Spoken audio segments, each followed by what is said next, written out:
Adam and Chris, under the sun, chasing stories one by one. Every heart, every part, Tenerife turns dreams to art.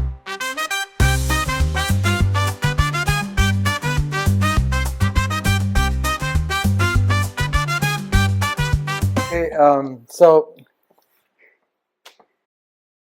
first of all, we have today a really famous guy from the United States, Billy Hunt, and we are so proud to have him here on Tenerife Stories. And Billy, nice that you have time to share with us. Oh, thank you can so much. Share the time with us today. Thank you here. so much. It's And my pleasure. It's an honor for us to have you here on Tenerife My Stories. pleasure to do it. Yes. Yes, indeed. And let us start with the beginning. What brings you to the music? Well, let's see. It's a long story. Yeah. First, we were singing. Well, my sisters and I, we were singing all of our lives, really. Then we moved to New York, and we were singing down there. And then finally, we were discovered by a major producer, Arif Mardin. And then we started doing background singing for Atlantic Records. From everybody from you name them, coming in through Atlantic, Shaka Khan, Journey, you name them, we did the background for them. And we were called Triple Play at the time. It was myself and my two sisters. Yeah. Right.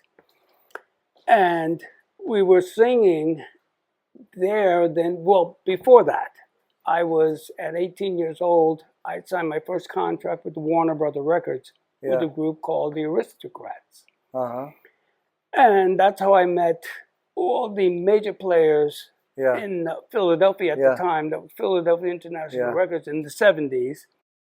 And that was with Blue Magic, the Tramps, Love Won't Let Me Wait, the OJs, you name them during that era that we were at Warner Brothers.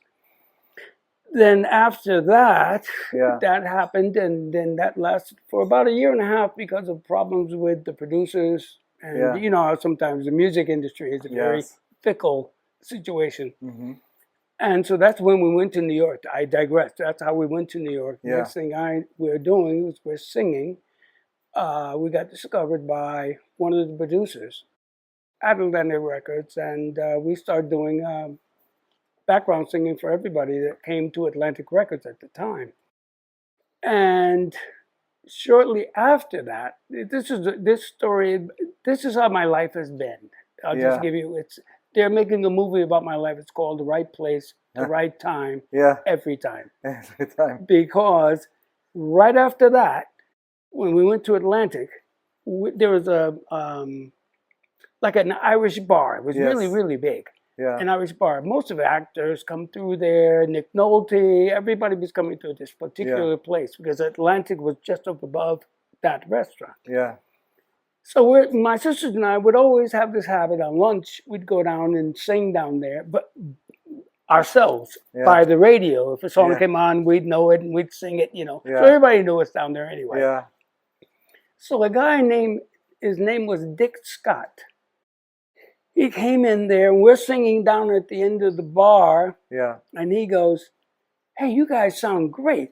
Listen, one of our groups that was supposed to be performing in Singapore at the Mandarin Hotel got sick.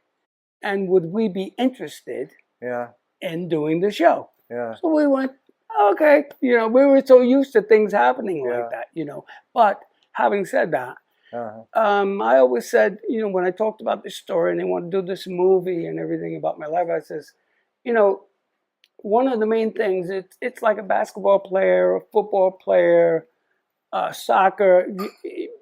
You could be noticed, but you have to have the goods when you get that shot. You only get one. Yeah, that's true. You know what I'm saying? You only get one shot. Yeah. We just happen to be that one shot group. That's all it was. And it was just from saying, we basically, my sisters and I, we we never really intended to sing.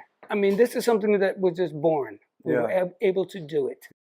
And my father used to make us sing all the time. You know what I mean? We literally hated it. I mean, my dad was so strict, you know, because he was an entertainer, and he went, well, if you guys want to sing, he said, there's no guarantee. So we had to bring a certificate of something else that we were going to do should this fail. Yeah. All right. So I became a banker. My sister my older sister became a registered nurse. My younger sister became a photographer. Yeah. So I remember us bringing in all this information to my dad. Can we sing now? So that was how that all happened. This is how it all happened in terms of singing. Even the Aristocrats, the group that I was singing with, and this is where destiny comes into play, because I had a condo, and my friends, you know, I would give them the key because I was never there. My mom bought that for me for my wedding when I got married back then. And I was in, and I was always singing somewhere. I think when I came back, I think I was in New Jersey or Atlantic City at the time. It was on a Sunday. And I come back, and a friend of mine, his name was Calvin. And from when we were little, you know, I've been knowing him all my life, right? So he had a key, so we didn't have to go to the hotel with the girls, you know, that kind of thing, you know. So I come in, it's on a Sunday morning. I come in the house, and there's this girl coming down in a negligee. Oh, I thought I was the luckiest guy in the world. I said, oh, this will work. This will work quite nicely. So I hear Calvin upstairs. He heard me come in. He goes, hey, Billy, that's my girl. Don't even. Oh, geez, drat. That was the end of that. So I went in the kitchen and I started cooking. But when I cook, I sing. So the girl comes down. She hears me sing, and she goes, boy, you have a nice voice. Listen, there's an audition being done in Norwalk, Connecticut at the time. And it's with a group called the Aristocrats. Now, that group, we knew regionally. They were very big in New England at the time. And I knew of the group. And but I was working at the bank. They were preparing me for Wall Street. You know what I mean? I was a serious at that time. And so Calvin goes, oh, Bill, I need you to take the girl home, right? Because he's never had a car, this guy. It was just like, what, you know, it was like, it could have been my brother, you know what I mean? That kind of guy. So I go, all right. So finally we get in the car, we go up to take this girl home. So he takes me down this street that I really don't know anything about. Norwalk, that particular part of New England. I have no idea about this. So he takes me down the street, and there's a long line of like 25 people, maybe more. Guys for this audition. Calvin goes, Bill, that's it. That's where the audition's going to be. I said, are you out of your mind? I'm not standing in line for that nonsense. I said, I got to go to work tomorrow anyway. I said, it's not going to do anything. So finally, we drop the girl off. We go to a pub. We're having a few beers. We must have been there a couple of hours. You know, just pissing about, you know. And so he takes me back around to that same place, which I didn't know where I was going because he's the only one who knew that area. So now when we come by, there is two people. He goes, Bill, come on, you can beat these guys. You can beat these guys singing, you know. So he's annoying me so much. I says, screw it. Okay, fine. I'll just do it.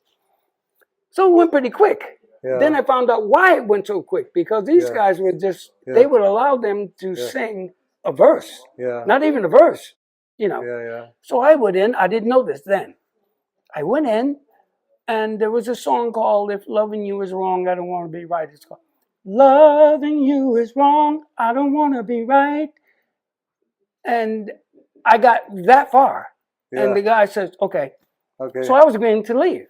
So he goes, "Where are you going?" So you have natural talent. You know. So he goes, "Where are you going?" I says, "Well." Geez, you didn't let me sing the whole song. I said, so I figured I was out. That was enough of them. You know what I mean? That was enough. And he goes, no. And what brings you to rhythm and blues and soul especially? Well, it was basically back in the 70s. You know, that was the big time for R&B. back then. You know, you had this Soul time, yes. Train. Yes.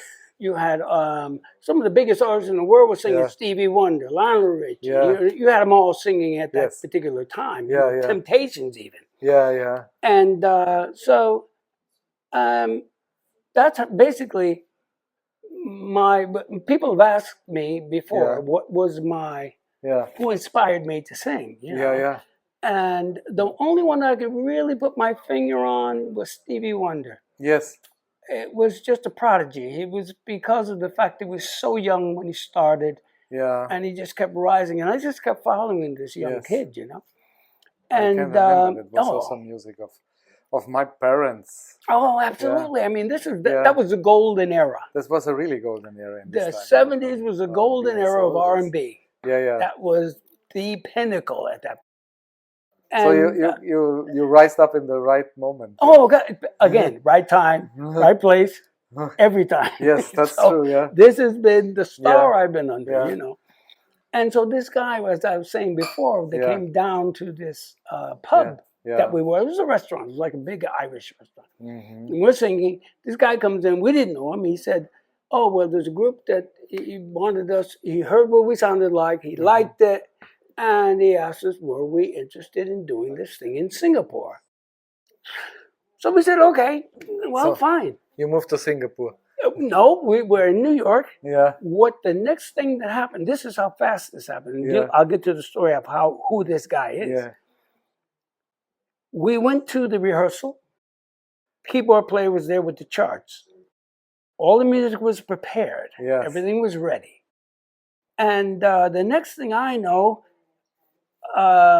wardrobe comes in, the choreographer comes in, and next thing you know, within less than 6 weeks, we had an entire show prepared. Yeah. You know what I mean?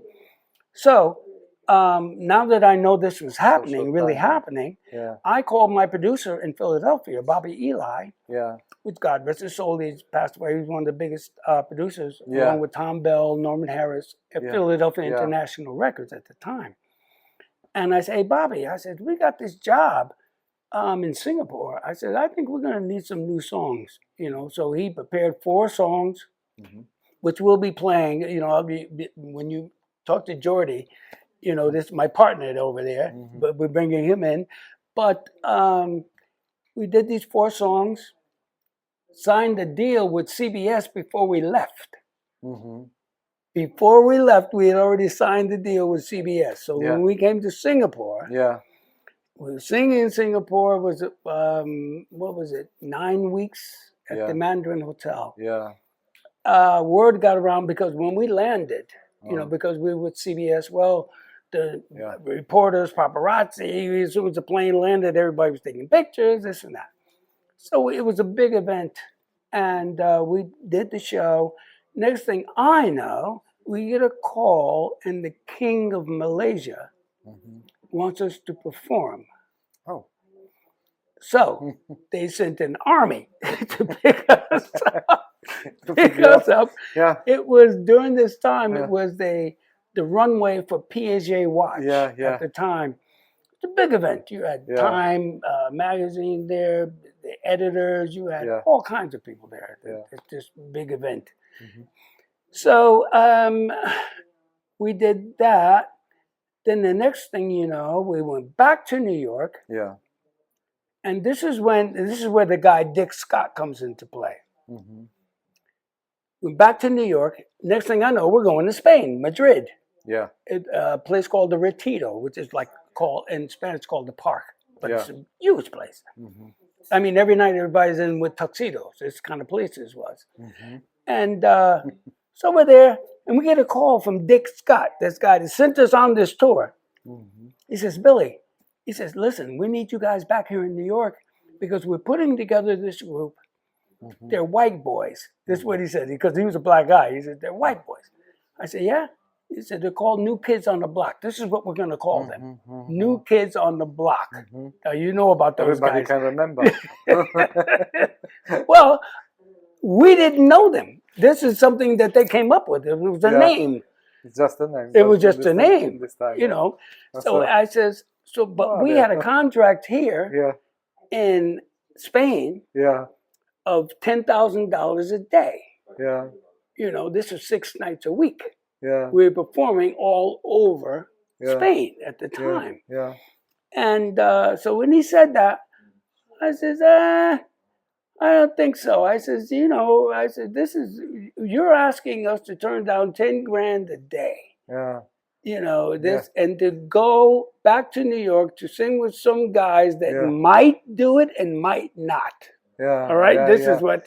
Yeah, nobody knows. Yeah. Nobody knows. The music business, there's no guarantee, even of a record that you make. There's no guarantee it's going to be a hit. Mm-hmm. It's timing.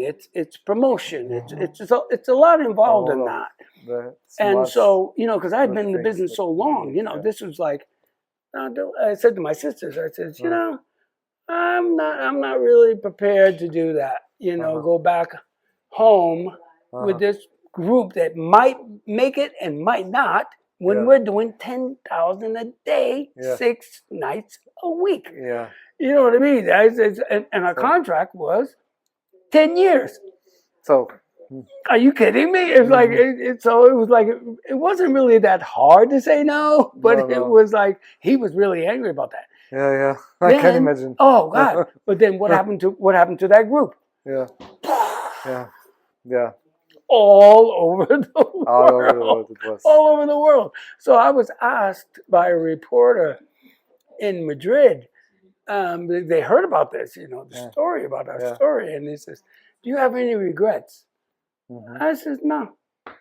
I'll be honest with you. No, I don't." I said, "I made a decision. It was a good decision. We're enjoying being in Spain. Mm-hmm. You know, as an artist, you work all your life. Yes. And there are very few that even make it at all. You know, they start in their garage and they probably stay there. Yeah, yeah. You know what I mean? Yeah, yeah. So when this opportunity came up with the 10 grand that we were doing here in Madrid, in Spain, I just could not see turning that down. We had a contract. The first contract was for a year. Then every 6 months, this guy would add 5 years. Our agent. Then he had another 5 years. Every 6 months he was doing this. This is why I was here so long. I was basically I had a 25-year contract at $10,000 a day. Yeah. You know, and at that time it was pesetas. Yeah, yeah. You know, it wasn't even the euro. Yeah. This was pesetas back then. The euro not existing that time. No, no. So the dollar was 2 to 1. Yeah, yeah. So I was actually doing 20,000. Yes. You know what I mean? So it was like crazy. So it was perfect for you. Oh, absolutely. Are you kidding me? I had to turn down, because I had already added it up. Keep in mind, I was a banker. Yeah. And I was being prepared for Wall Street, so I knew the 2 to 1. I said, so I'm actually making 20 as opposed to 10. Yeah. You see what I'm saying? So to actually turn down that much money a day for an hour's work, that's all we were saying. An hour, and that was it. The rest of the day was ours, and after the show was ours. You know what I mean? But I met a lot of people in Spain at the time, all the way down to Julio Iglesias. They were not.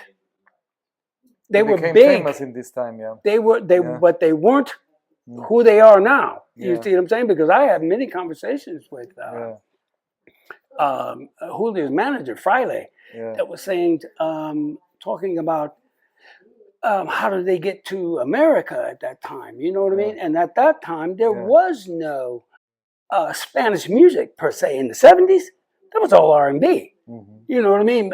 Gloria Esteban, the Cuban girl that came over with their, you know, with that group, they didn't exist.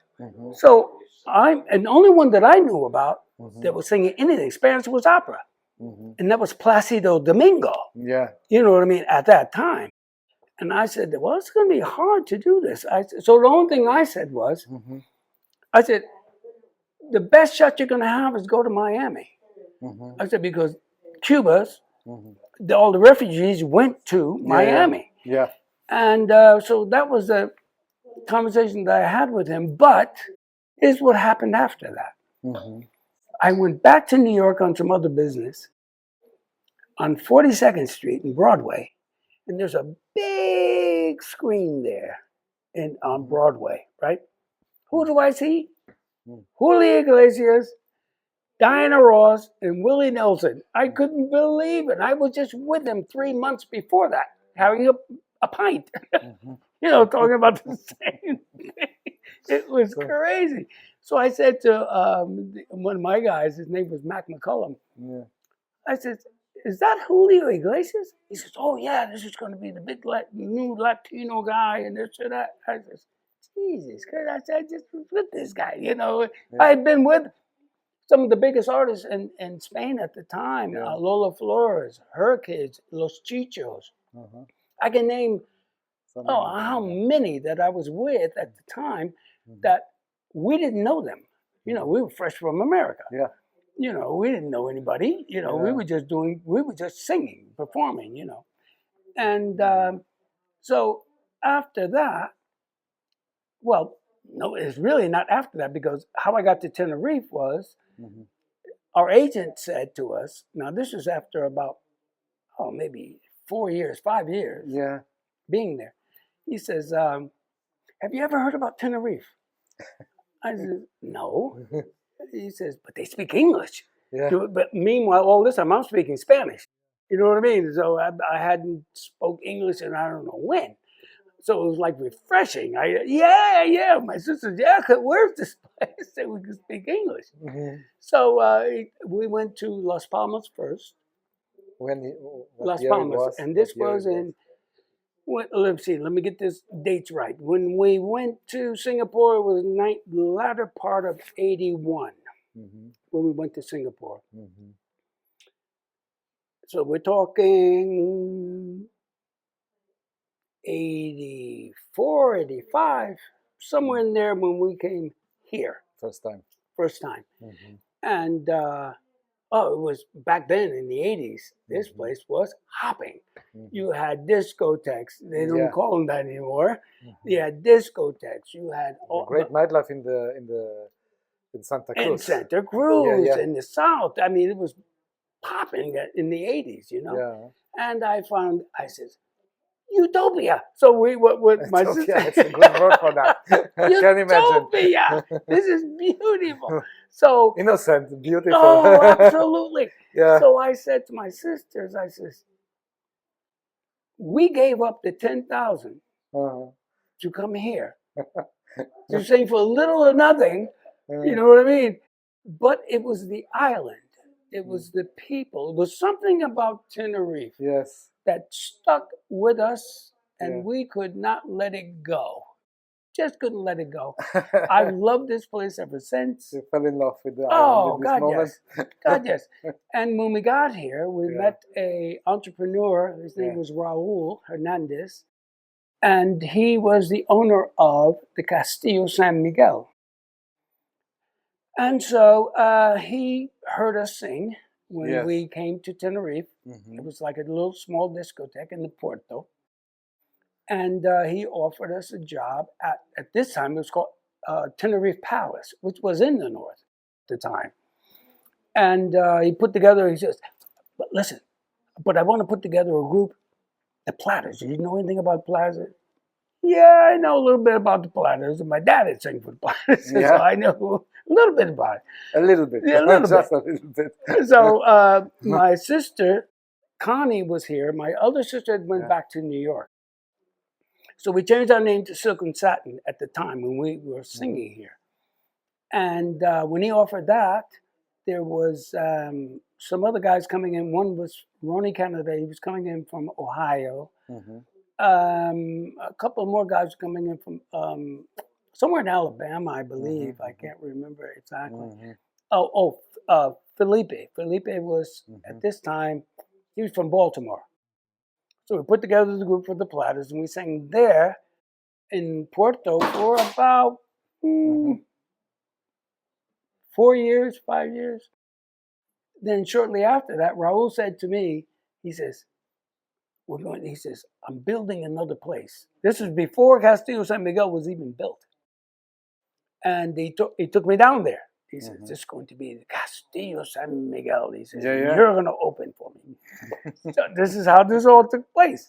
Right place, right time, Mhm. every time. Mhm. So we go down and we open the place and we're singing there. And then Boney M was, that was in the north. We took, Boney M performed at Tenerife Palace. We took over the spot after they left. Yeah. You know what I met them? Great people, great guys. And so from that point on, we were here singing in the Castillo San Miguel between the Drifters and Pradas and Drifters. I even got to sing with the Drifters at the time. And so I stayed here at that time. Oh boy, I even got married here. You know what I mean? It was like I was here. I mean, I was in Tenerife. You know, I had my restaurant, La Galar, which was in South Sal. Yes. At a pub, which was in San Eugenio. It's called Moonlight at the time. Then now they changed the name. And plus, I was singing, so I was doing so much. And my mom and my dad used to come in here sing all the time, no matter where we were in the world. They would just pop up out of nowhere. You know, hey, they were our biggest fans. You know. So I never know that you were so long time in Tenerife. Oh yeah. So you, a very long time. I have to change my questions now because you open now a big story about your life before on Tenerife. You never know before. No, it's very few times do I have any kind of. I don't do a lot of interviews. Yeah. You know, right now we are planning, as I said before. You know, I own my own record company now. Yeah. And we're planning to do a major television show called the World Cup Entertainers Challenge. Yeah. And that will be between 9, 10, as many countries as we can get, because this is global. This is global. No one's ever tried it before. And 9 years in the making. And it took me 9 years to get all the information that I needed to actually do this, you know, and set it up. Everything. Yeah. It took a long time to do it. Massive project. And what I'm going to do now is shoot the pilot for the show and send it back to my people in New York. Yeah. That they're heavily involved with television, Fox, CBS, NBC. And so we're looking forward to actually doing this show. So I have my other producer, which we'll be talking to, is Jordi. You know, he's from Holland, and he's a great producer. You know, he's into more of the hip hop rap genre. Yeah, the next generation. Oh, absolutely. And excuse me, I personally appreciate and I'm a producer as well, from the standpoint of progression. Yeah. You know, because when I left the United States. Yeah, when you left the United States? That was late 79, early 80. And, the rap groups at that time didn't exist. They were little. Yeah, little. They were little boys at that time. You know what I mean? Snoop. I used to hear about 50 Cent. Yeah. I used to hear about, well, even Mike Tyson. Your career not only happened in the States, so also a lot of time you spent in Spain. Oh, Spain. I was in Holland.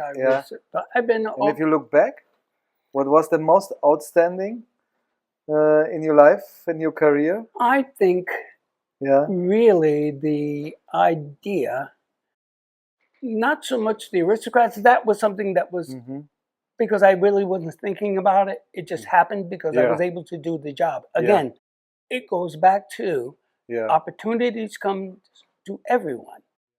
It's a matter of you have to catch them. The moment, the right place, the right moment, the right time. It's all about that. Even now, as we're doing this, this is great because this is the beginning of my transitioning into television. Yeah, you see what I'm saying? So this is a great opportunity. This is why I'm thankful to do this with you guys. Because this is the beginning of something that's going to be very, very, very, very big. So we have to talk about especially about your new project. Oh yeah. Normally, the people see only the success and Yeah. Yeah. that the musicians have, but not the struggle. Oh, but What in was my particular yeah, case, yeah, I'm unique to this yeah. because I never looked for this. You never look for that. Yeah, No, it happened with the Aristocrats, with Warner Brother Records. yeah, That was when I didn't want to do it, and I did it. But then I always go back, and I never forget that yeah, moment, because anytime anybody young, the yeah. young artists, talk to me about things, I reflect back on that in this regard. The moment happens, you have to be consistently ready. It's much like a boxer. Yeah, A new guy that comes on the scene, you never know when you can get that phone call. yeah, So if you've been eating cheeseburgers yeah, and this other guy's been training, yeah. you're going to get a beating. You know Yeah. what I mean? So this is the idea that when you're in the professions that we're in, a phone call is a difference. That, and in my case, my Yeah. particular case, I mean, I've talked to major artists in the world, and their struggles, because this is something they wanted. Yeah, This is something it was in their Yeah. soul to Yeah. do. And my sisters and I, we had our other careers. You understand what I'm saying? My dad made sure of that. Yeah. So therefore, all of this singing, the difference is we were just ready for it when the time came, whether we wanted it or not. If you said to me, "Oh, Billy, sing me a song," oh, okay. Why? It's like breathing. It's something I do. Yeah. I just know how to do it. So I don't think about it. But if you look back when you started your career and you worked on stage, what is the thing that you can talk about what you carry still with you? I carry the. Remember I told you about Stevie Wonder? Well, we went to a concert Yeah. in Massachusetts. He was performing. There was another artist there. I forget. Guitar Watson, his name was. And we watched the entire show. And I merely wanted to meet him for the first time. You know what I mean? So we found a way to where he was leaving in the basement. They were all getting in their cars. And so my sister said, "Stevie." And he may be blind, but he knows people by the footsteps. Yeah. You know what I mean? It's uncanny. My sister said, "Stevie," just like that. She goes, "My brother would love to sing a song for you." Like that, and I'm like, I had no, all I wanted was an autograph. Yeah. Again, sing. Yeah. All right, we go again. So he says, and I was surprised. I didn't think he was going to do it. Yeah. He gets out of the car, he leans back on the limo. He says, "Okay, let me hear it." And so I sang his song. There's a ribbon in the sky for love. It's not real. Of this time I pray that a song would guide you my way. But what it is not special day with a ribbon in the sky for love. Well, when I sang the song, he stopped and said, "Is this live or is it Memorex?" Because at that time I was younger and I sounded very, very close to his voice at that time. So we started a friendship that to this day, myself, Lionel, George Benson, we're all good friends. And so my life has been a very interesting situation, really. That I can imagine. And one day you decided to leave America behind you, and Oh God, yeah. and Oh, come God, to yeah. Tenerife? Oh God, yeah. What triggered was- the decision? It was just Tenerife. It was I the can't- island, yeah, like you told me before. Yeah. Exactly. It was. It's something about this place that Yeah. is very, very inviting to me. The people are wonderful. The food Yeah. is great. I Yes. mean, it's just something Yes. about this. The It's people very are really unique. wonderful. Oh Yeah. God, yes. Yeah. Oh, this is Another- utopia as far as Yeah. I'm concerned. Oh God, yeah. I never came before to a place and to go to a bakery or to and where the women is she not know you and Yeah. asking you, my son, Yeah. what do you like to eat tomorrow? Something Yeah. like that, and Oh, you're it's so all- surprised because they have so much, And everybody's buenos dias. yeah, Good so much morning. fun in there. Everybody's Yeah. everybody's so welcoming. You know, Yes, exactly. Yeah. where in the United States everything is Yeah, it's going you like know, in Europe. it's Everything fast, oh, boom, boom, fast. boom. Even Nobody has fast time. food, everything is Yeah, fast. yeah. You know, you're eating while So- you're walking. Here, and this is crazy, Yeah, but the idea that you go to a cafe and you see these people, they go there and they're Yeah. having a little cortado, a little a espresso, small one. but they're there sitting and talking for hours. Yeah, with this one. Yes, exactly. Yeah, and I'm like, this is my kind Yeah. of place, you know, like where I come from. The waiter, once you finish your meal, the check is coming, you know, Yeah, they yeah, want and you to get up out of there, you know. Here, Exactly, he's different. you know Yeah. what they said to me? Everybody's looking for opportunity to Oh. have a good speech, not the coffee. I was in the north of Tenerife, and I Yes. remember this was a banana plantation. Yeah.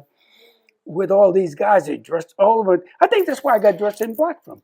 These guys always dressed in black. They cracked me up. They got these big cigars. And I knew them very well. And I used to go down in the morning because I'm the kind of guy that when you go to another country, I want to know about this country, the people, what they think, how Yeah. they live. Yeah. You know, I want to experience their food. I want to know what makes them tick. So I would go up there with these guys early in the morning. It was like, it was up in a place called Icot. And I would go early in the morning Mhm. with these guys, you know, that own these massive banana plantations. Yes. And we got to know each other very well. And so he says, los Americanos. He says, you people work to live. No, you live to work. Work. We work to live. Exactly. Yeah. So that slows Well, and everything they know down. That. They know that the whole know? world is different. Because they And go, then- everything here is mañana, Yeah. tomorrow. Yeah, I learned that it means mañana. It means normally it means tomorrow, but the In this different case- meaning is no. Mañana it means not today. Maybe next week. Maybe, but nobody knows. Exactly. Exactly. Then Exactly. this is kind of life. Yeah. It's slow. So The way that it is, Yeah. it's just comfortable to Yeah. me, you know, and nobody, sometimes nobody make you stress. no, sometimes money isn't everything. No, it You isn't. know, you have to, because I know a lot of people with a lot of money that are miserable. Yeah. Their life is miserable. They have 22 divorces, Yeah. taxes, and boy, Yeah. I A just lot of problems. a lot of problems. With a lot of money comes a lot of problems if you don't know what you're doing. Yeah. And but just the idea of a slower pace. Hmm. I have one question. That's Yes. normally it's a tradition in our channel that Yeah. we are talking about with the people. What are the favorite places on Oh, the here in island? Tenerife? Here on Tenerife, the hidden places for you, for your family, or for Boy, there's so many. that I mean, you can tell us, show us. Maybe now it's getting dark, but well, we have to do here, to do that in another day. But maybe you can explain. I think you know what we need to do? We need to film on the road. There's certain places that I know, Yeah, cafes, restaurants, things. and you Why can why make I a love it. recommendation. Oh, about that. absolutely, Yeah. Oh, the best. I know everywhere also to the go. history. The So history of if them. you if it comes if you counting together, how many years you are Here, on Tenerife? Yes, 40, 40 years. 40 So years, easy. so you saw how the island grow up, Oh, God, yeah. how it changed. Oh, it changed the yeah. entire thing because I left and I was gone for, oh boy, maybe 10 years. Yeah. Because I was in Vegas. I had some contracts to do there. And then I came back within the last year. I came here last year in October. And to definitively be here before what I'm about to do, because I want to launch the show, everything that we're doing from Tenerife, because I want the world to know about Tenerife, what is here, what they're missing. You see what I'm saying? Because this is a beautiful island. Yes, it is. It's a beautiful island. The people are lovely. Many people are coming now to this island. island. Now God, yes. God, yes, it's a beautiful island. Yeah. All my artist friends in the United States, I'm gonna let them know. You know, because they're always asking me, "Where's this place?"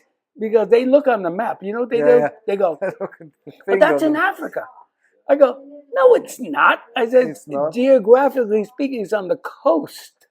It is somewhere in there because Senegal, if you go as far as Fuerteventura, you can catch a ferry. You'd be in Senegal maybe in a half hour. I don't know. Maybe, it's close to, but it's not belongs to Africa. No, of course not. This is a colonial of Spain. Archipelago.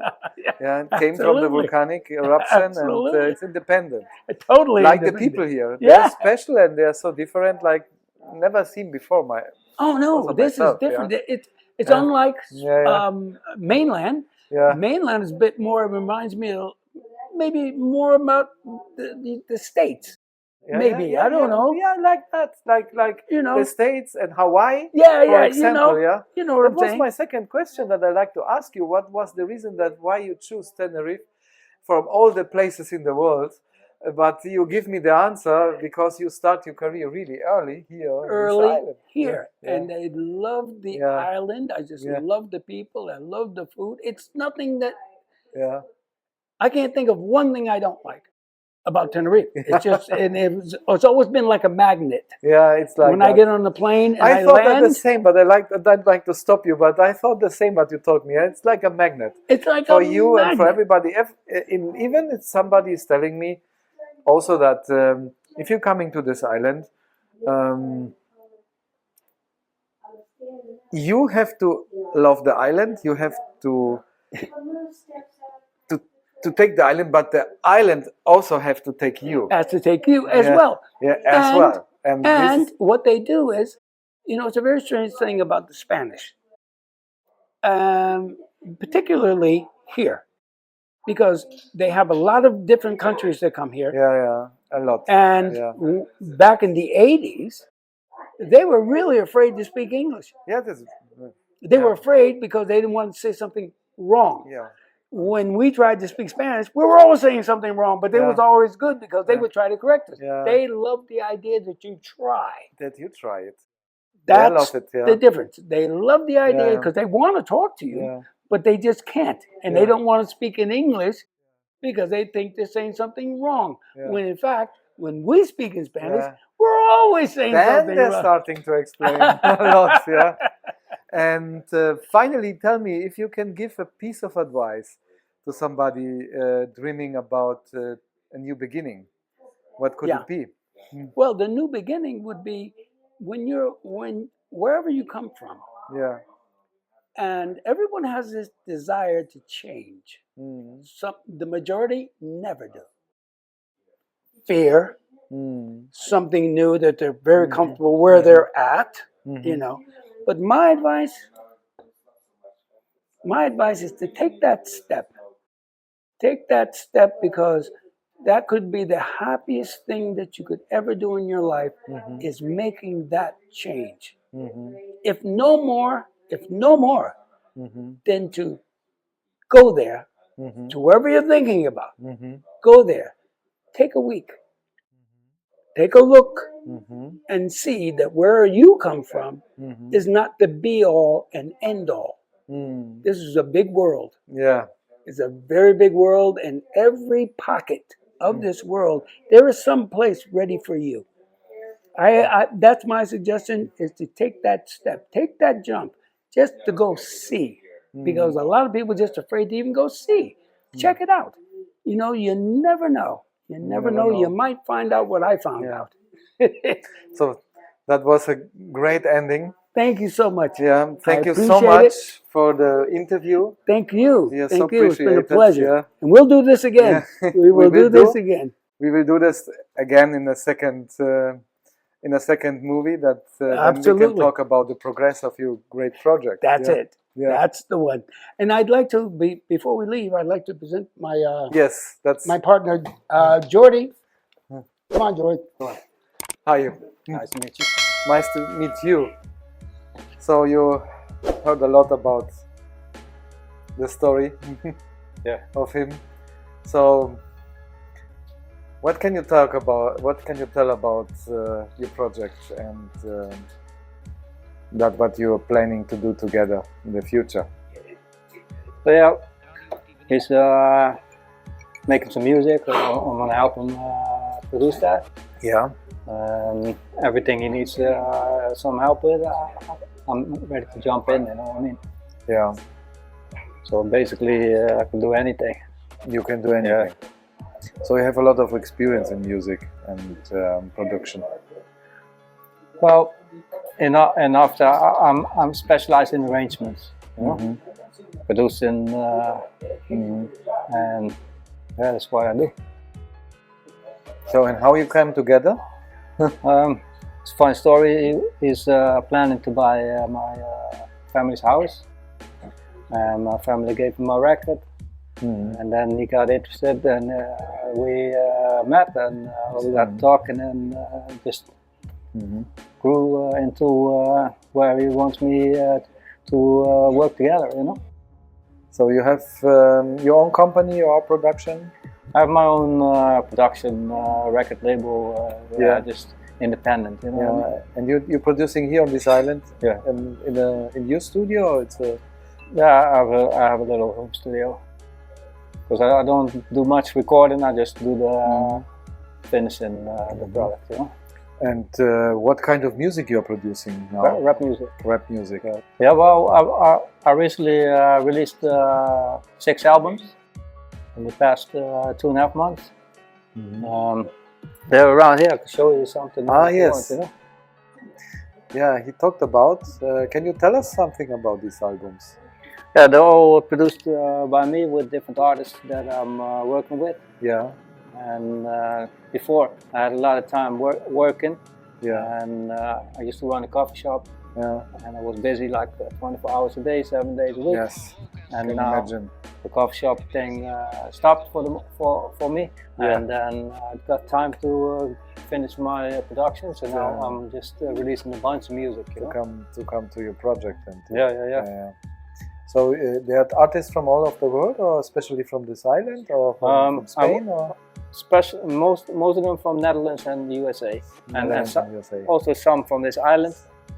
But I'm planning to make a Spanish rap album as well. Yes, with Spanish artists. So thank you very much for explaining us something, and let me ask you one thing: How long you know Billy?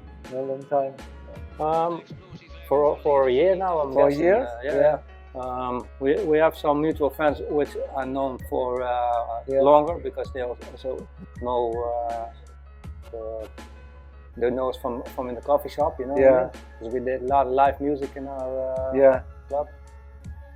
So thank you very much for this interesting. You're welcome. Introduction to your work, to your co-work with Billy, and I wish you all the best for the future, and we see us in the next interview. Thank you. Thank you.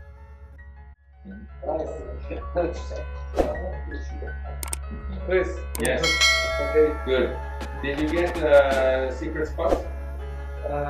Yes, Billy had a great idea. That we drive in the car and he showed us all the great places. Not all the places.